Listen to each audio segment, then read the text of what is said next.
जय हिंद बच्चों। इस वीडियो में हम लोग इलेक्ट्रिसिटी के एक बहुत ही इंपॉर्टेंट क्वेश्चन को सॉल्व करना सीखेंगे, जो 12th बोर्ड एग्जाम के लिए बहुत ज्यादा इंपॉर्टेंट है, कई बार आ चुका है।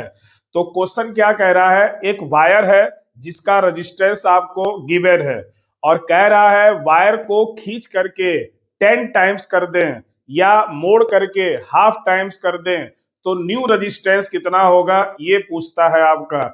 बहुत ही इंपॉर्टेंट क्वेश्चन है, तो इसे कैसे सॉल्व करेंगे आइए देखते हैं। तो क्वेश्चन क्या है, a wire of resistance 3 ohm is stretched 10 times to its original length। Original length का 10 गुना उसे खींचा गया है, तो उसका जो न्यू रेजिस्टेंस है वो कितना होगा। तो सबसे पहले तो आप इसमें एक कॉन्सेप्ट को समझिए कि मान लीजिए ये वायर है, अगर इस वायर को हम लोग खींचेंगे तो क्या कांस्टेंट रहेगा। पहली चीज, इस वायर का जो रजिस्टिविटी है वो कांस्टेंट रहेगा, वो चेंज नहीं होगा। और इस वायर का जो वॉल्यूम है वो भी कांस्टेंट रहेगा आपका। क्लियर। तो रो कांस्टेंट रहेगा। L1 है, L हमने मान लिया, ओरिजिनल लेंथ L मान लिया, L2 हो गया आपका 10 L। क्लियर।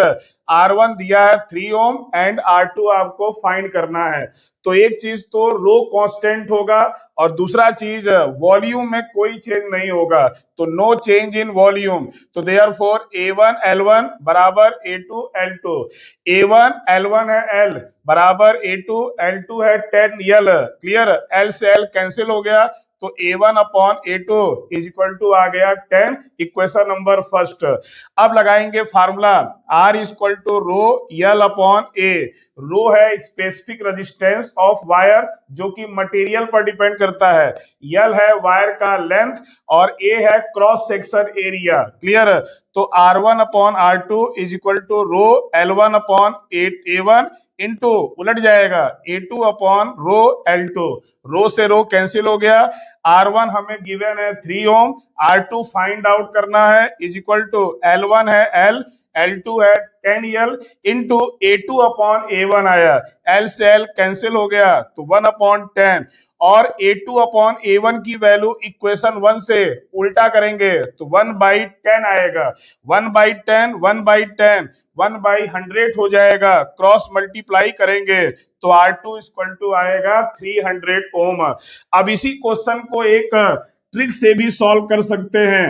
अगर ऑब्जेक्टिव क्वेश्चन है तो आप इस ट्रिक का यूज करके सॉल्व कर सकते हैं।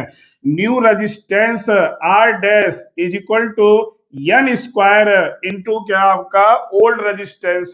ये ओल्ड रेजिस्टेंस है, ये न्यू रेजिस्टेंस है। और N जो है कितना आपने लेंथ किया है, हाफ टाइम्स किया है कि 2 टाइम्स किया है कि 10 टाइम्स किया है वो।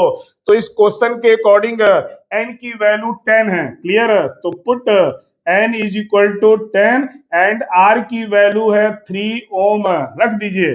तो R dash is equal to 10 का स्क्वायर इंटू 3। 10 का स्क्वायर होता है 100 इंटू 3 इज इक्वल टू आ गया 300 ओम। अगर क्वेश्चन ऑब्जेक्टिव है तो आप ये डायरेक्ट शॉर्ट ट्रिक लगा सकते हैं। अदरवाइज अगर सब्जेक्टिव क्वेश्चन है तो ये पूरा पैटर्न आपको फॉलो करना पड़ेगा। ओके, थैंक यू, जय हिंद।